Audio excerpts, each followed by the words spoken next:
Hello everyone, today I am going to be telling you my best strategies of self-studying Chinese. For my first 2 years studying, I was in a class, but ever since this past January, I have been self-studying Chinese because I am not in a Chinese class anymore.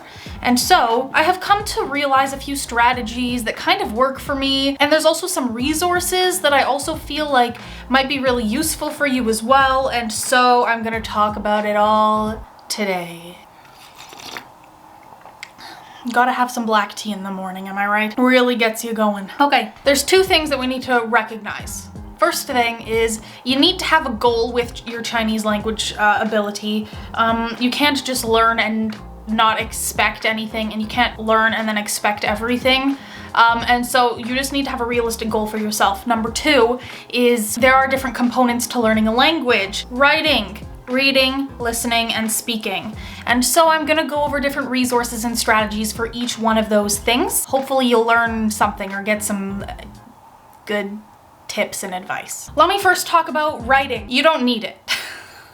When you think about writing Chinese, what circumstances do you actually need to know how to write it? Like physically with a pen and paper. My thing is that I want to be very realistic with myself and be very practical. If I'm not going to be writing, I'm not going to learn it. Feels nice to be able to write it, but I don't actually need it, right? That's that. Writing, don't really, whatever, you know? You know what I mean? One of the more important things is reading. Now, if you're learning Chinese and you don't want to learn the characters, I am a little bit against that idea, personally, just because if you do end up going to China, everything's written in Chinese. You should be able to recognize the characters. And I'm not gonna lie, it's very hard to memorize characters and be able to recognize them and find strategies that work for memorizing characters. If you want a video knowing more about how I memorize characters themselves and the tricks I use to memorize, then let me know in the comments. I can make an entire video about it because honestly, I love memorizing characters. I think I memorize them in a really ridiculous way. But most of it will stem from cue cards. I have so many cue cards, it's unreal. So right now I'm studying for HSK 5, which has a lot of vocabulary. My goal is to be able to write the HSK 5 test. And so what I did was I gathered all the vocabulary for HSK 5, and now I'm just slowly going through it. And I go through 6 packs of cue cards like this every month. I make sure I memorize it and know how to use the words, can speak some of it, and then that's how I kind of memorize characters. There's a really, really unique resource out there, okay? I'm gonna show you guys how it works. This is I don't even know how I found this, but it's a Chrome, a Google Chrome extension, and I think it's just called Chinese English Dictionary or something. And just look at this, okay? Whenever you hover over a Chinese character, it'll not only show you the pinyin, but also the translation of it as well. And you'll really be able to, I guess, read things online, because I think that's super difficult, especially if you're wanting to read something online and there's just a few characters that you don't know. You don't want to go into a translation app and put the whole sentence in there. If you just don't know one word, it can take so long to do that when you can just hover over it. So this is a resource I think everyone should get if you are learning Chinese. It is so helpful. I have it on my laptop. Other than that, there's tons of resources for reading, so I don't really want to go into anything else. It's just, I think recognizing characters is the biggest thing. So as long as you can find a strategy to be able to do that, you can find other resources to improve your reading, such as textbooks or I guess books. Okay, so yeah, moving on to listening. Again, there's tons of resources out there for listening. The authentic ways are just Chinese shows, basically Chinese reality shows, Chinese YouTubers. But the more textbook way is actually finding recordings or listening to HSK recordings. Here's another bonus resource that I want to provide for you guys here. If you haven't heard it, I talked a little bit about it on a live stream that I recently did. It's called Language Learning with Netflix. If you do not have this, you need to get it. It is so helpful. Basically, if you're watching a Chinese show, you can actually have the setting to any language you want. It doesn't just have to be Chinese. I use Chinese, obviously.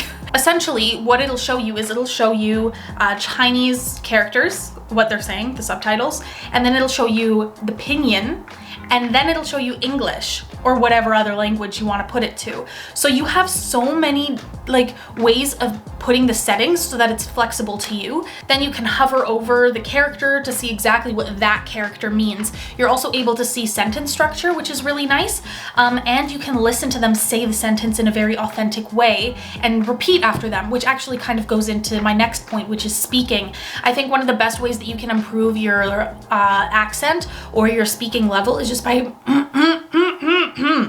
by repeating what other people say in their native way. For example, when I was doing my 30-day language challenge, when I uploaded a video every day just speaking Chinese, that was really hard for me because actually I don't know if my Chinese language improved at all because I was saying things the same way that I've always said it. I was just maybe adding an extra piece of vocabulary here and there, and I was gaining my confidence. But the thing is that I'm not going to get a native accent that way just by practicing speaking by myself. You can't do that. You need resources to be able to practice speaking.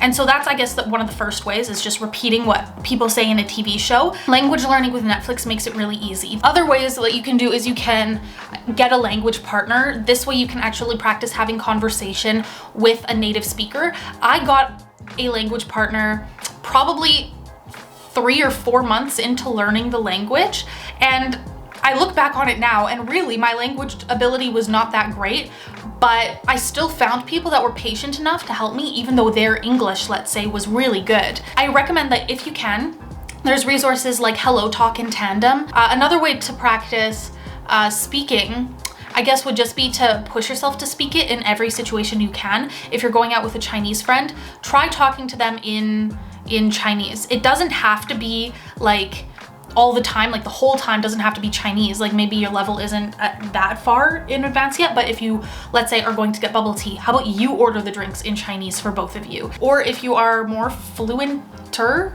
just speaking more with your friends and pushing yourself to do that. Because I know that when I first met some of my Chinese friends, my Chinese wasn't that good, so I only spoke English to them. And now speaking Chinese to them is actually very hard because I'm not comfortable speaking Chinese to them. I've always spoken English to them. So that's a really hard part for me, but it's something that I'm trying to overcome. I have to push myself to do it. Okay, so I think that's most of my tips for each of the 4 aspects of learning a language. Like I was kind of mentioning, the main thing that is important is kind of gaining up your confidence and staying accountable and keeping yourself motivated. And I think that can be really difficult. So if you can find people who are maybe also studying, or by watching YouTube videos, I hope I can motivate you too to learn.